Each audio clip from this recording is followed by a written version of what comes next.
नमस्कार। बेस्ट ज्ञान चैनल पर आप सबका स्वागत है। रोज की तरह आज के इस वीडियो में हम देखेंगे मध्य प्रदेश और देश के अब तक की दिन भर की बड़ी खबरों का सारांश। वीडियो में दी गई जानकारी आपको उपयोगी लगे तो प्लीज लाइक जरूर कर दीजिए और इस चैनल पर नए हो तो चैनल को सब्सक्राइब कर लीजिए। मध्य प्रदेश के वर्तमान मुख्यमंत्री शिवराज सिंह चौहान ने हाल ही में लाडली बहनों के नाम एक संदेश जारी किया है। वह संदेश आपको सुना देते हैं। इससे खुद ही स्पष्ट हो जाएगा कि मध्य प्रदेश के अगले मुख्यमंत्री शिवराज सिंह चौहान ही रहने वाले हैं। मुख्यमंत्री शिवराज सिंह चौहान ने लाडली बहनों को दिलासा दिया है कि अगली 10 तारीख को उनके खाते में लाडली बहन योजना की जो राशि है वह ट्रांसफर हो जाएगी। आप खुद सुनिए मुख्यमंत्री शिवराज सिंह चौहान का हाल ही में जारी किया गया लाडली बहनों के नाम संदेश। लाडली बहनाओं, सत सत प्रणाम। आपने जो आशीर्वाद दिया, जो स्नेह दिया, जो प्रेम दिया, वो अद्भुत है। अभूतपूर्व समर्थन आपने दिया है। बहनों, मैं आभारी हूं। बहन भाई के पवित्र रिश्ते एक दूसरे के प्रति कर्तव्य का भान कराते हैं और आपके भाई की सदैव ये कोशिश रहेगी कि आपकी जिंदगी में कोई कठिनाई ना रहे, कोई कांटा ना रहे। महिला सशक्तिकरण के लिए जब तक मेरी सांस चलेगी मैं काम करता रहूंगा। मेरी बहनों, फिर से 10 तारीख आ रही है। लाडली बहना की राशि अब आपके खाते में फिर डाली जाएगी और जो कहा है कि क्रमशः बढ़ाते बढ़ाते इसको 3000 तक ले जाएंगे, ये संकल्प पूरा करेंगे। आपकी जिंदगी खुशियों से भरी रहे, यही भाई की इच्छा है। धन्यवाद। पहले बात कर लेते हैं मौसम की।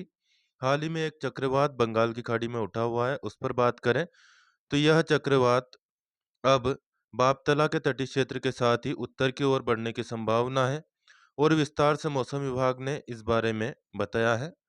मिचोंग इसका नाम है। उत्तर की ओर समानांतर बढ़ते हुए दक्षिण आंध्र प्रदेश के तटीय क्षेत्र की ओर पहुंचकर जमीन से टकरा चुका है और इसके तट से टकराने की जो प्रक्रिया है वह अगले 3 घंटे तक चल सकती है। इसके कारण से लगातार वहां पर भूस्खलन भी हो रहा है। बात करें मध्य प्रदेश के मौसम की, पिछले 24 घंटे के दौरान प्रदेश के ग्वालियर और चंबल संभाग के जिलों में कुछ स्थानों पर बारिश हुई है। वहीं उज्जैन, शहडोल और जबलपुर संभाग के जिलों में भी कहीं कहीं वर्षा दर्ज की गई। वर्षा के प्रमुख आंकड़े सेंटीमीटर में देखें। भितरवार में 3 सेंटीमीटर बारिश हुई, शिवपुरी में 3 सेंटीमीटर, इंदरगढ़ में 3 सेंटीमीटर, डबरा, कोलारस, चिनोर, नरवर, मिहोना, जोरा, रोन यहाँ पर 2-2 सेंटीमीटर, लाहार, करेरा, शोड़ा, मऊ और दतिया में 1-1 सेंटीमीटर बारिश पिछले 24 घंटे के दौरान रिकॉर्ड की गई है। बात करें आगामी मौसम पूर्वानुमान की, 6 दिसंबर 2023 की सुबह तक मध्य प्रदेश के जिन जिलों में कहीं कहीं पर वर्षा, गरज चमक या वज्रपात की संभावना है वे जिले हैं अनूपपुर, डिंडोरी, छिंदवाड़ा, सिवनी, मंडला और बालाघाट। प्रदेश के शेष जिलों में मौसम शुष्क रहेगा। जिन जिलों में कहीं कहीं पर घना या मध्यम कोहरा छा सकता है वे जिले हैं भिंड, मुरैना, श्योपुर कला, रीवा, सीधी, सिंगरौली, सतना, ग्वालियर, गुना, शिवपुरी, अशोकनगर, दतिया, भोपाल, रायसेन, राजगढ़, विदिशा, सीहोर, छतरपुर, टीकमगढ़ और निवाड़ी जिले। भोपाल और उसके आसपास के मौसम की बात करें, 6 दिसंबर की सुबह तक आकाश में बादल छाए रहेंगे। सुबह के समय हल्का कोहरा छा सकता है। 12 से 14 किलोमीटर प्रति घंटा की औसत रफ्तार से हवा चलने की संभावना है। अधिकतम तापमान 28 डिग्री जबकि न्यूनतम 18 डिग्री सेल्सियस के आसपास रह सकता है। आगामी 2 दिनों के मौसम के दृष्टिकोण की बात करें तो लगभग ऐसा ही मौसम आगामी 2 दिनों के दौरान बना रहेगा। बात कर लेते हैं मिजोरम विधानसभा चुनाव की। मिजोरम विधानसभा चुनाव में जेडपीएम ने पूर्ण बहुमत हासिल किया है। जेडपीएम के मुख्यमंत्री पद के उम्मीदवार लाल दुहोमा शेरछिप सीट से विजय रहे। हाल ही में 4 राज्यों में विधानसभा चुनाव के परिणाम 3 तारीख को घोषित हुए थे जबकि मिजोरम के परिणाम 4 तारीख को घोषित हुए। मिजोरम की बात करें तो यहाँ पर जेडपीएम को 27 सीटें मिली, एमएनएफ को 10 सीटें मिली, बीजेपी को 2 सीट और कांग्रेस को 1 सीट मिली है। अन्य 4 राज्यों के जो फाइनल परिणाम आए हैं उनकी बात करें उससे पहले मिजोरम में आपको बता दें 40 विधानसभा सीटें थी और बहुमत का आंकड़ा था 21। छत्तीसगढ़ में 90 विधानसभा सीटें हैं। यहाँ पर बीजेपी को स्पष्ट बहुमत मिला है, 54 सीटें मिली है और कांग्रेस को मिले हैं 35 सीटें। जीजीपी को 1 सीट से संतोष करना पड़ा। मध्य प्रदेश में 230 विधानसभा सीटें हैं। बीजेपी के खाते में गई 163 सीटें, 66 सीटें मिली कांग्रेस को और भारतीय आदिवासी पार्टी को 1 सीट मिली है। राजस्थान की बात करें, यहाँ पर बीजेपी ने स्पष्ट बहुमत हासिल किया, 115 सीटें मिली, कांग्रेस को 69 सीटें मिली, इंडिपेंडेंस यानी कि निर्दलीय को 8 सीटें मिली, भारत आदिवासी पार्टी को मिली है 3 सीट और बीएसपी को मिली है 2 सीटें। तेलंगाना में 119 सीटों के लिए हुए चुनाव में कांग्रेस को 64 सीटें मिली, बीएचआरएस पार्टी को 39 सीटें मिली, बीजेपी को 8 सीटों से संतोष करना पड़ा। वहीं एआईएमआईएम को 7 सीटें मिली और सीपीआई को 1 सीट यहाँ पर हासिल हुई है। लोकसभा में केंद्रीय कृषि और किसान कल्याण मंत्री नरेंद्र सिंह तोमर ने बताया कि सरकार स्वामीनाथन समिति की रिपोर्ट की सिफारिशों के आधार पर देश के किसानों को न्यूनतम समर्थन मूल्य प्रदान कर रही है। उन्होंने कहा कि सरकार अभी 2,28,000 करोड़ रुपए का अनाज की खरीद कर रही है। उन्होंने बताया कि किसानों के आंदोलन के बाद न्यूनतम समर्थन मूल्य को कानूनी अधिकार का दर्जा देने सहित सभी मुद्दों पर विचार के लिए एक समिति बनाई गई थी। उसकी कई बैठकें हो चुकी है, लेकिन अभी तक जो फाइनल रिपोर्ट है वह नहीं आई है। जैसे फाइनल रिपोर्ट आएगी उस पर अमल किया जाएगा।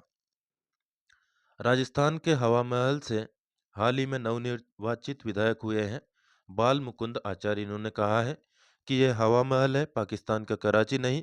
यहाँ एक भी अवैध बूचड़खाना हम नहीं चलने देंगे। वीडियो भी इनका खूब वायरल हुआ है सोशल मीडिया पर।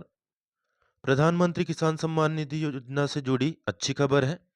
45 दिनों का ग्राम स्तरीय सिचुएशन कैंपेन चलेगा 1 दिसंबर से लेकर 15 जनवरी 2024 तक। पीएम किसान योजना से जोड़ने की यह मुहिम है। केंद्र सरकार का अभियान है ताकि कोई भी किसान वंचित न रहे। तो ऐसे में जो किसान पीएम किसान योजना के लाभार्थी है, बाद में आवेदन किया था, उनके नाम भी जल्दी ही अब पोर्टल पर जुड़ सकते हैं।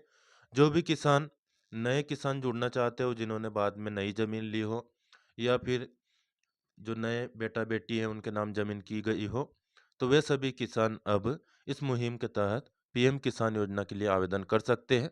जल्द ही उनका नाम जोड़ लिया जाएगा, ऐसी उम्मीद है। संभाग आयुक्त श्री माल सिंह ने जुनी इंदौर तहसीलदार श्री दिलीप कुमार वर्मा को अपने कर्तव्यों के प्रति लापरवाही बरतने, विधि अनुरूप कार्य नहीं करने आदि कारणों से तत्काल प्रभाव से निलंबित कर दिया है। यह कार्रवाई Indore collector doctor Ilaiya Raja T के प्रस्ताव पर की गई है। इसका आदेश पहले ही जारी हो चुका है। राष्ट्रीय राजपूत करणी सेना के राष्ट्रीय अध्यक्ष श्री सुखदेव सिंह गोगामेडी जी की जयपुर में गोली मारकर दिन दहाड़े हत्या कर दी गई। 3 बदमाश इस हत्याकांड में बताए जा रहे हैं। क्रॉस फायरिंग भी हुई जिसमें एक बदमाश की मौत भी हो चुकी है। पुलिस कमिश्नर जो है जयपुर के, उन्होंने इस बात की जानकारी दी है कि पूरी घटना सीसीटीवी में कैद हो गई है और जल्द ही आरोपियों की गिरफ्तारी कर ली जाएगी। मुख्यमंत्री शिवराज सिंह चौहान ने भी इनके निधन पर शोक व्यक्त करते हुए कहा कि राजपूत करणी सेना के राष्ट्रीय अध्यक्ष श्री सुखदेव सिंह गोगामेडी जी का जीवन समाज के कमजोर वर्ग की सेवा के लिए समर्पित रहा है। ऐसे व्यक्तित्व का मध्य प्रदेश के मुख्यमंत्री शिवराज सिंह चौहान ने भी इनके निधन पर शोक व्यक्त किया है। मुख्यमंत्री शिवराज सिंह चौहान ने एक ट्वीट कर कहा कि राजपूत करणी सेना के राष्ट्रीय अध्यक्ष श्री सुखदेव सिंह जी का जीवन समाज के कमजोर वर्ग की सेवा के लिए समर्पित रहा है। ऐसे व्यक्तित्व का असमय जाना अत्यंत दुखद है।